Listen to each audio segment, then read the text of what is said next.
For 2 decades, the residents of Hollow Creek lived with a monster among them, and most of them knew. Yet no one spoke. The truth wasn't just buried, it was protected. It started so quietly, almost as if the town itself had decided not to notice. The first disappearance came on a rainy night in early spring. A young woman named Claire never made it home after her shift at the diner. Her car was found the next morning on the edge of Hollow Creek's main road. Keys still in the ignition, a half-finished cup of coffee in the cup holder. People talked about it for a day or two, concerned, puzzled. Then the theories began. She probably left town with that boyfriend of hers, someone would say. She always talked about getting out. Soon, it wasn't a tragedy. It was gossip, and gossip fades fast. Months later, another name slipped into the whispers, Mark Renshaw, a quiet handyman who kept to himself. He didn't show up to a job one morning, and by nightfall his landlord noticed his apartment door was wide open. But once again, no search parties formed, no headlines screamed his name. Mark had debts, the townsfolk would mutter. He probably skipped out. It was easier to believe people left by choice than to confront a darker possibility. And so it went. One after another, Hollow Creek lost people. A high school teacher who missed class one day and never returned. A store clerk who locked up for the night and simply vanished. A divorced father who went for a weekend fishing trip and never came back. The pattern should have been obvious. The missing were locals, they had roots here, and their disappearances had no reasonable explanation. But each time, the story was quickly rewritten into something more acceptable. They ran away. They started over. They left because they wanted to. Part of it was fear. This was a small town where everyone knew everyone else's business. But there was an unspoken understanding. Certain things weren't to be discussed. If someone hinted that maybe these disappearances weren't accidents, their friends would lower their voices, glance around, and steer the conversation elsewhere. People didn't like to think bad things could happen here. It was easier to convince yourself that life in Hollow Creek was untouched by the kind of darkness that made headlines in big cities. The local police were no help. A missing person report would be filed, a couple of half-hearted interviews conducted, and within a week it would be marked as no foul play suspected. The sheriff, a man who'd grown up in the same neighborhoods as the missing, seemed reluctant to push too hard. Maybe he didn't want to believe it either. Maybe he was protecting someone. Or maybe he knew the truth, and he was just as scared as everyone else. There was also the weight of the town's image to consider. Hollow Creek thrived on its reputation as a safe, tight-knit community. Tourists came for the quaint shops, the summer fairs, the scenic hiking trails. Families moved here to escape the chaos of city life. A rumor about a killer on the loose could destroy everything. Businesses, property values, the very identity of the place. And so, with each disappearance, the town collectively smoothed over the jagged edges of reality, replacing them with comfortable lies. But under the surface, people noticed things. A woman down the street would mention seeing a certain man's truck parked near the spot where Claire's car was found. A neighbor might recall hearing strange noises late at night, muffled screams carried on the wind. Some swore they caught glimpses of freshly dug soil out in the woods, only for it to be gone a few days later. These were the kinds of things you might mention to a friend over coffee, your voice low, your eyes darting around to make sure no one overheard. And your friend would nod, not in agreement, but in warning. Over the years, the disappearances began to blend together, forming a grim undercurrent that nobody acknowledged but everyone felt. Parents kept their children a little closer. Teenagers stopped wandering the back roads at night. Locks appeared on doors that had once been left open. The fear was there, but it was hidden, just like the truth. It wasn't as if the victims were forgotten completely. Now and then, someone would bring up a name. Remember Claire? Whatever happened to Mr. Renshaw? These moments would hang in the air, heavy and uncomfortable, until someone changed the subject. The town had learned to treat loss like an old injury. Ignore it, and maybe it won't hurt so much. The strange thing was how natural the silence became. At first, it might have been a choice. Later, it was simply the way things were. The vanishings became part of the background noise of Hollow Creek, the faint hum you didn't notice until it stopped. By the time the last of the early victims was gone, the town had already trained itself not to react. And through it all, whoever was behind it, the shadow that moved through Hollow Creek, went entirely unchallenged. They could take someone on a Tuesday night and be sure that by Thursday, the town would have invented a story to explain it away. It was the perfect cover, the perfect hunting ground. The killer didn't have to hide the bodies from the police. The town itself was doing the hiding for them. Looking back, there were moments when someone could have broken the cycle. Times when the wrong detail slipped out, when the mask almost cracked. But those moments passed without action. Fear has a way of convincing people that silence is safety, even when it's not. And so, year after year, the list of names grew. Each one a life stolen. Each one swallowed whole by the town's determination to look the other way. It would be 20 years before anyone dared to break that silence. By then, the truth was far worse than anyone had imagined. James Calloway was not the kind of man you'd expect to fear. In Hollow Creek, he was almost part of the landscape, as familiar as the church steeple or the old water tower. His hardware store sat on the corner of Main Street, a place where you could buy anything from nails to hunting rifles. People dropped by just to talk to him. He always had a smile, a story, a bit of advice. He'd lend out tools for free, sponsor the Little League team, even show up at your doorstep with a bag of groceries if he knew you were having a hard time. On the surface, James was a good man, the kind you trusted, the kind who would never hurt anyone. But there was something else, something unspoken, about James Calloway. It was in the way people's voices dropped when his name came up. The way neighbors locked eyes for a split second before changing the subject. Those who'd grown up in Hollow Creek knew better than to cross him. It wasn't a matter of politeness. It was survival. Everyone had a story about James, though they were told in half-truths and whispers. A teenage boy claimed James had grabbed him by the collar one summer afternoon for stepping onto his property, his voice low and threatening. A woman who'd worked at the hardware store for a year left without notice, telling friends later that she caught James staring at her in a way that made her skin crawl. But these stories never went anywhere.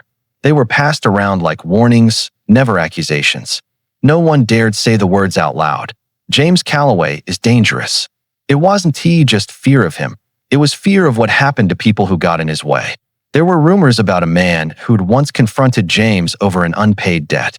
The man left town not long after, abandoning his home and business without a trace. Another time, a local dog went missing after its owner complained about James' late-night target practice. The dog's collar was found weeks later, hanging on a fence post deep in the woods. Still, James remained untouchable. He had friends in the right places. Or maybe just people who didn't want to become enemies. The sheriff played cards with him on Friday nights. The mayor thanked him publicly during town meetings for his unwavering support of the community.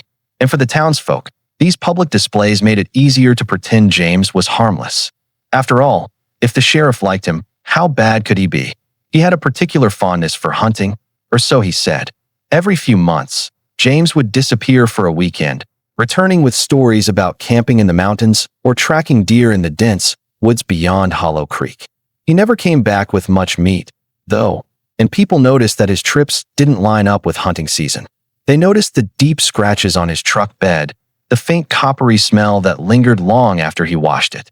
But just like everything else about James, these observations stayed locked behind closed lips. At social gatherings, James was always at the center of attention, laughing, clapping someone on the back, offering to fix a leaky faucet or build a new porch. He had a way of making people feel like they owed him, even for the smallest kindness. And when someone owed James Calloway, it wasn't just a debt. It was a leash. The children in town were taught to be polite to Mr. Calloway. Don't be rude, parents would say. He's done a lot for this town. But behind those reminders was another message, one the kids understood even if it was never spoken. Stay on his good side. Some of the older residents remembered the first time the police questioned James. It was after one of the early disappearances. He'd been seen near the area where the victim's car was found. The questioning lasted less than an hour. When James walked out of the station, he was smiling, and the officer who'd spoken to him avoided the press. After that, no one in Hollow Creek ever saw the police bother him again. It was as if James had woven himself into the fabric of the town so tightly that removing him would unravel everything. And maybe that was the truth. Maybe the town needed him as much as it feared him. He kept businesses running with his repairs and supplies. He sponsored community events. He even helped fund the renovations to the church. For every whispered story about something unsettling, there were 3 stories about his generosity. The balance was enough to keep the scales tipped in his favor. But those who looked closely saw the cracks. They saw the way James' smile faded when he thought no one was looking. They noticed his eyes lingering too long on people, studying them, weighing them. They saw how his mood could change in an instant, from friendly to cold, from generous to menacing. It was like there were two versions of him, the man everyone knew and the man everyone feared. What no one said aloud, but everyone knew, was that James Calloway had power in Hollow Creek. It wasn't the kind of power that came from money or politics. It was the kind that came from knowing that people would protect you, even when they shouldn't. The kind that came from being a man who could do terrible things and still have neighbors smile at him in the grocery store. And so, year after year, he moved freely among them, shaking hands with the same people who suspected him, laughing with the same people who locked their doors at night because of him. James didn't have to hide in the shadows. The shadows followed him wherever he went.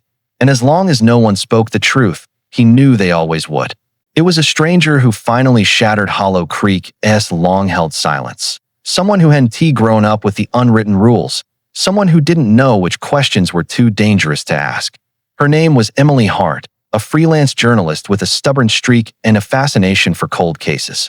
She'd been combing through old missing persons files when she noticed a cluster of names from the same small town, all vanishing under similar circumstances, all filed away with vague explanations.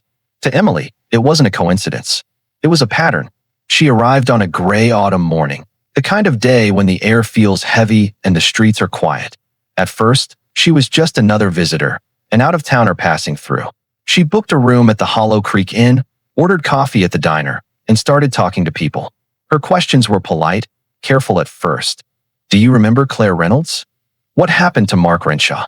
But she quickly realized that the answers were rehearsed, repeated word for word, like lines from a script. She left with her boyfriend. He skipped town.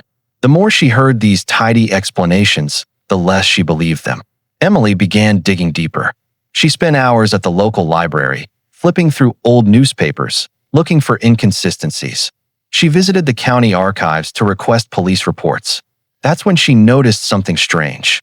In case after case, the official investigation had ended almost as soon as it began. No leads, no suspects, no follow-ups. It was as if the files had been closed on purpose. Her presence didn't go unnoticed. People started watching her in the diner, whispering when she passed. One morning, she found a note slipped under her hotel door. It was written in shaky block letters. "Leave before you end up like them." She didn't leave. Instead, she started asking bolder questions. Emily learned about James Calloway's hardware store, about his hunting trips, about the way his name always seemed to surface when you looked closely enough at the disappearances. She approached him once, pretending to be interested in buying a set of tools. His smile was polite, his tone friendly, but his eyes were cold. "Be careful what you go looking for," he told her, almost as if it were friendly advice. It wasn't. She started to piece together the truth, and the picture it painted was horrifying. Victims' cars found abandoned near the same back roads James drove on his hunting trips. Witnesses who'd seen his truck in odd places late at night.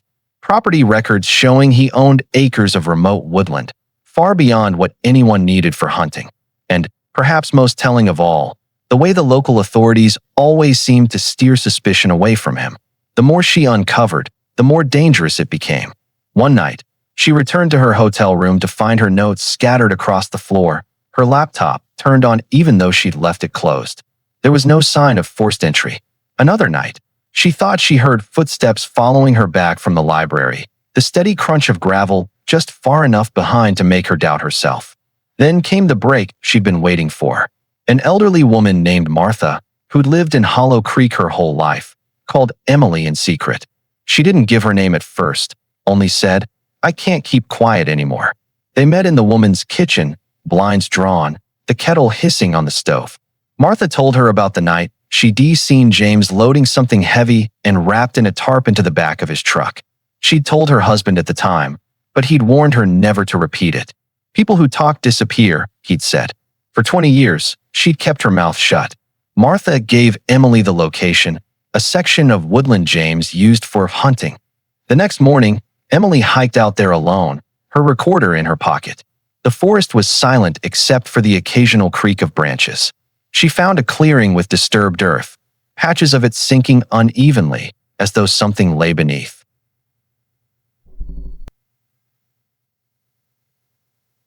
Emily sent the evidence to state investigators outside of Hollow Creek, bypassing the local sheriff entirely. It was the only way to keep it from being buried. Within a week, unmarked vehicles rolled into town. Officers in plain clothes began questioning people, quietly but firmly. Word spread fast. Some residents refused to speak.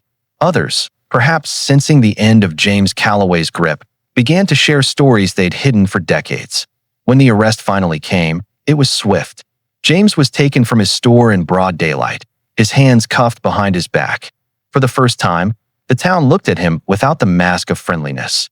And what they saw was a man they'd known all along but pretended not to see. The evidence unearthed in the woods linked him to multiple victims, and the silence that had protected him for 20 years crumbled under the weight of undeniable proof. But victory came at a cost. Hollow Creek was no longer the same. The arrests, the media coverage, the exposure of decades-long complicity, it tore through the town like a storm.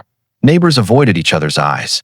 Longtime friendships dissolved under accusations of "you knew, and why didn't you say anything?" Businesses lost customers. Families moved away. The perfect image of Hollow Creek was gone forever. Emily left soon after, her work done.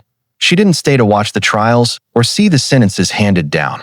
The town had kept its monster hidden for 20 years, and when the truth came out, it destroyed more than just the man responsible. It destroyed the illusion they'd all been living in. And though James Calloway would never walk free again, some believed Hollow Creek would never truly escape the shadow he'd left behind.